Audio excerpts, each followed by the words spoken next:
เราเคยเกลียดกันเมื่อตอนเราเป็นนักเรียนและยังเคยมีเรื่องกันไว้เราเคยโกรธกันเมื่อเจอกันในชั้นเรียนไม่เคยยอมฟังผู้ใดไม่เคยยอมให้กัน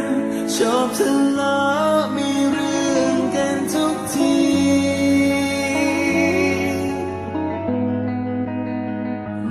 จะเป็นไงก็ช่างมันแต่จะให้ยอมแพ้เป็นไม่มี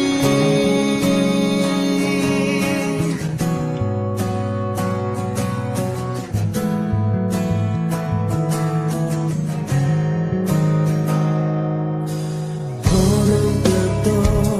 กลับเปลี่ยนแปลงความคิดเดิมและเราลืมที่ทำกันไว้ทำความเข้าใจไม่ให้ใครมาซ้ำเติมจูงมือพากันก้าวไปรักใจเราช่วยกันหากปัญหามีอยู่เราไม่กลัว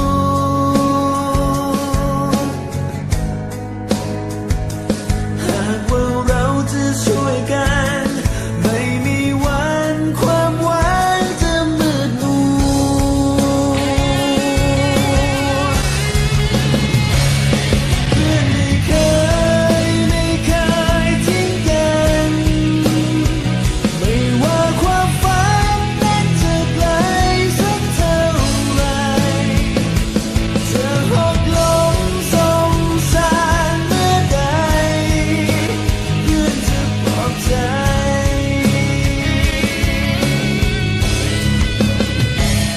ไม่มีคน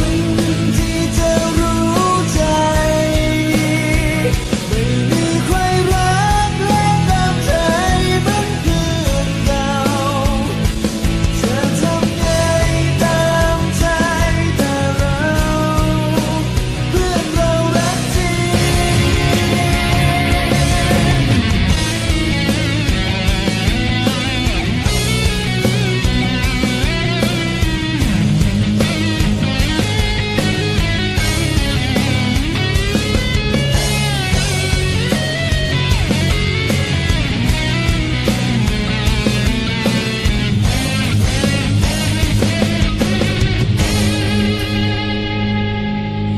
จะมีกี่คน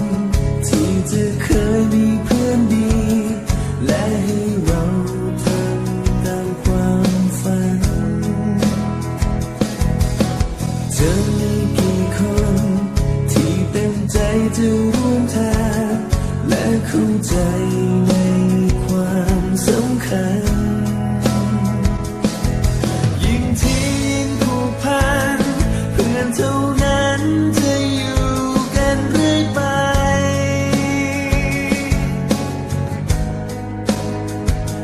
เพื่อนเป็นไงก็เป็นกัน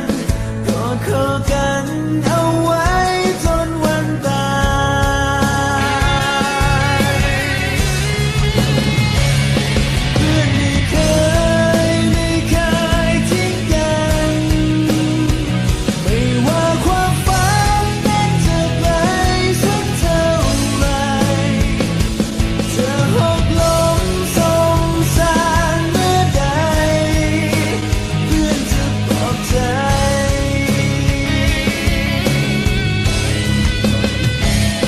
ไม่มีคนที่จะรู้ใจไม่มีใครรักและตามใจเหมือนเพื่อนเก่า เฮ้